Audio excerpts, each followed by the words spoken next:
After a slow start, the Beavers managed to keep the Arizona State Sun Devils at bay and managed to pull off another win for the season.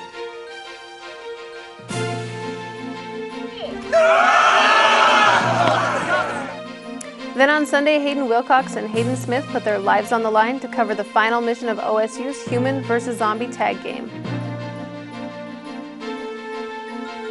Finally, I invited my dad to help get an inside report on OSU's Dads and Family Weekend. We'll have all that and more on tonight's episode of the Beaver News.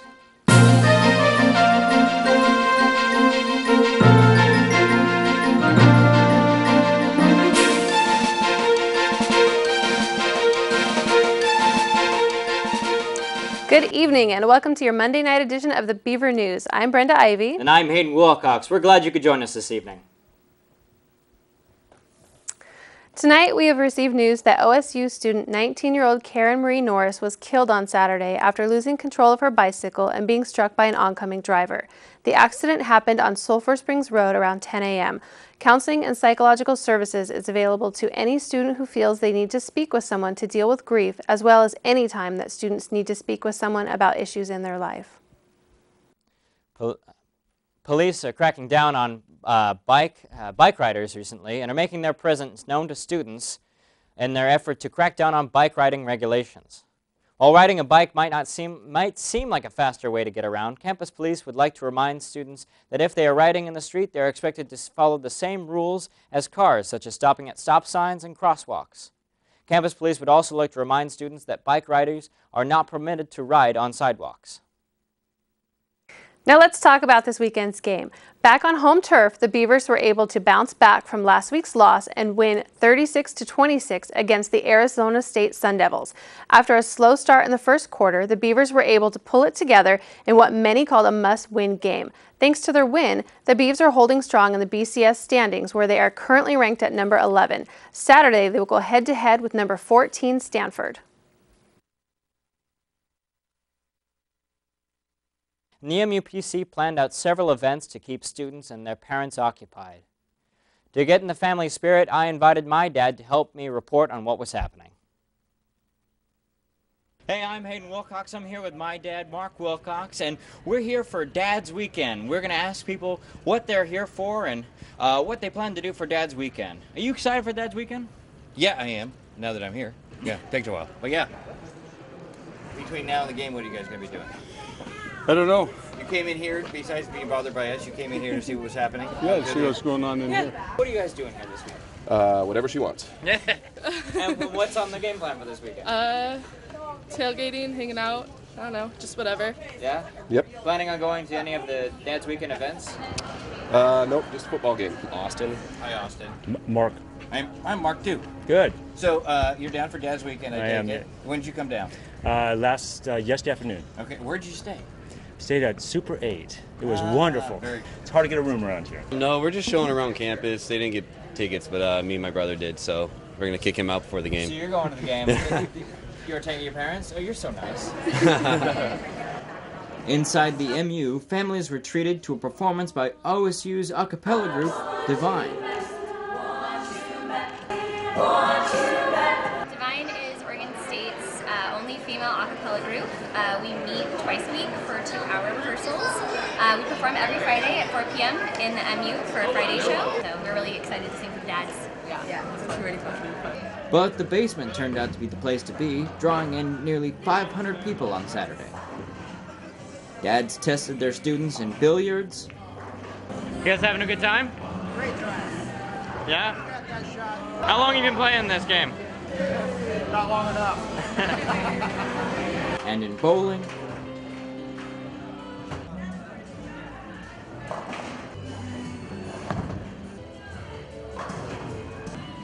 Air hockey. Learning something in college is all I care about. Learning how to play this. And even the occasional foosball game.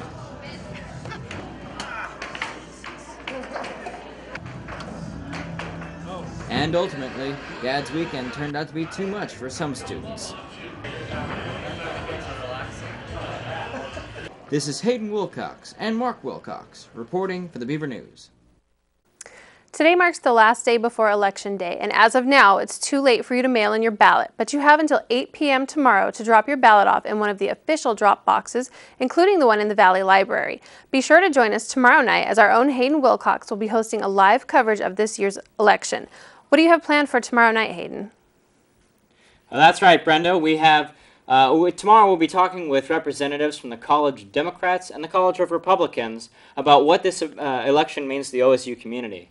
We'll also be talking with Don Eiler of the Daily Barometer to discuss the Barometer's take on this year's election and their political endorsement. I would also like to note that tomorrow we're starting later than usual. Tomorrow night's show will start at 7:30 and go until 8. And speaking of policy changes, Corvallis has implemented a new bag policy, a policy that will ban the use of plastic bags in grocery stores. This policy will go into effect January 1st.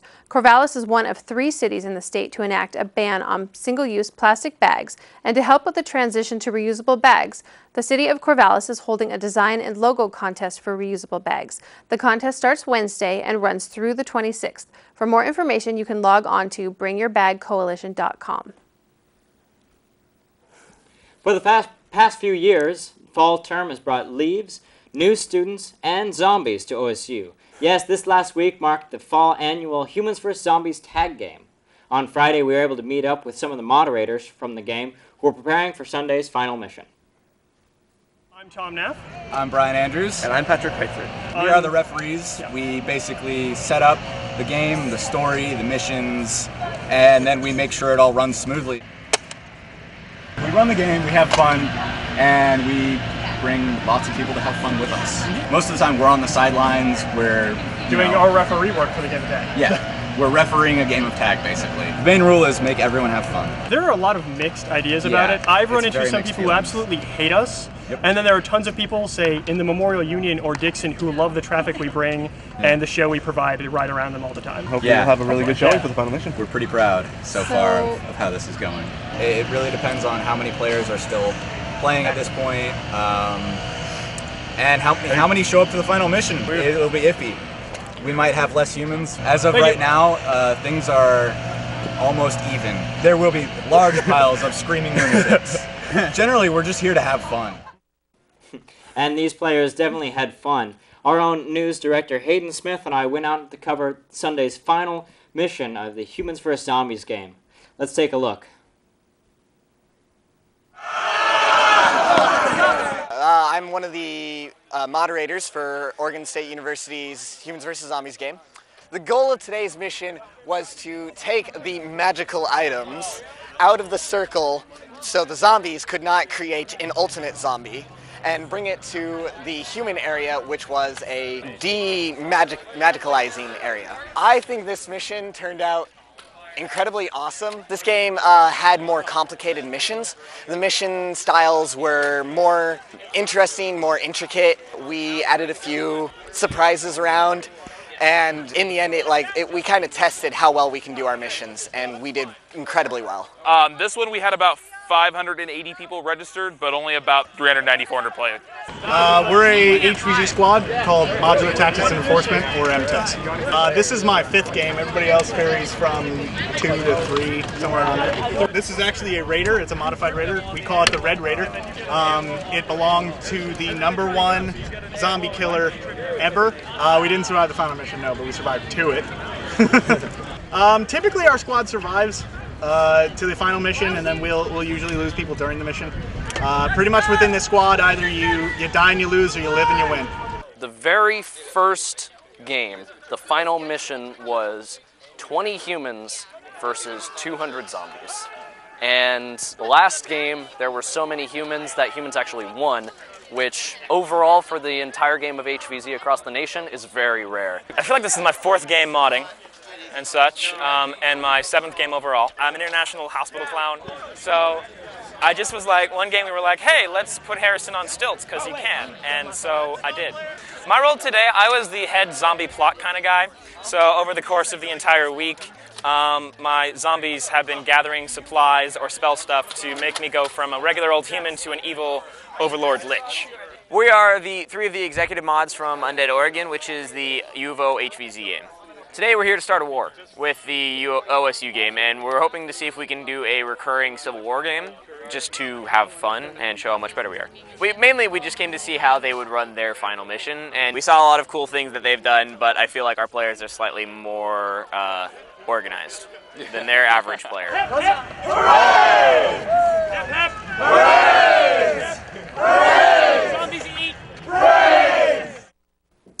The Beavers and the Ducks have always had a healthy rivalry, and now you have a chance to join in to help become the healthier of the two schools, and in the process help the community. You can log on to healthylifechallenge.org and commit to one of 4 challenges, such as eating healthy, stopping smoking, getting more exercise, or reducing stress. When you make the pledge to get healthy, Pacific Source will donate $1 to the charity of your choice. Thursday kicked off the 11th annual Civil War Blood Drive. Now through Friday from 11 to 4, you can donate blood in the MU. The event highlights a rivalry between the Ducks and Beavers, but organizers say it's also a good way to bring awareness to the constant need for blood donations. This year, the Red Cross is in greater need of donations for relief efforts to Hurricane Sandy. We caught up with a volunteer from the blood drive to tell us what we needed to know. My name is Patrick Winchesky. I am the president of the Blood Drive Association here at Oregon State.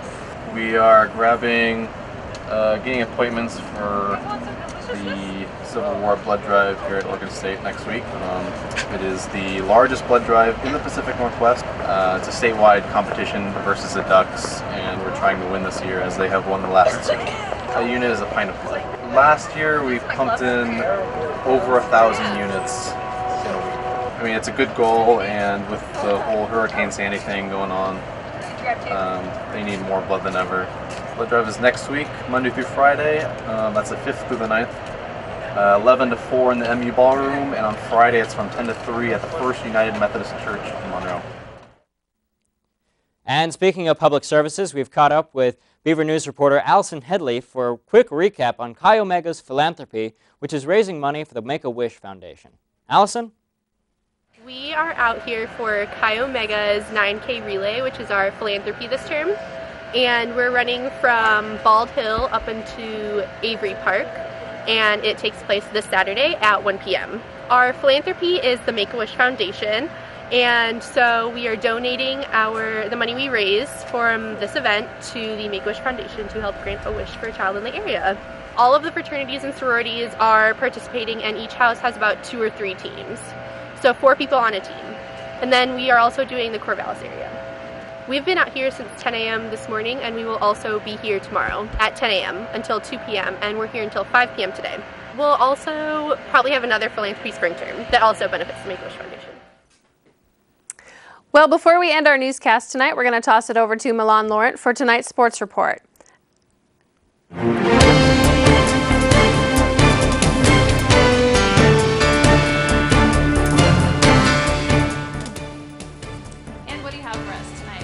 Well, the Oregon State men's football team returned home this weekend to face the Arizona State Sun Devils in front of the OSU students and their dads. The game started off rocky as junior Oniali of the Sun Devils recovered a Cody Vaz fumble on the 1-yard line and took the ball straight into the end zone, making it 7-0 Sun Devils within the first 30 seconds. But the Beavers bounced back and went into the half tied at 10. The second half, the Beavs came out strong and controlled the remainder of the game. Wheaton earned Player of the Game honors coming off last week's concussion, totaling 108 receiving yards, 57 rushing yards, and 2 touchdowns. The Beavers improved to 7-1 on the season and remain ranked 11th in the BCS standings and 13th in the Associated Press and USA Today coaches polls.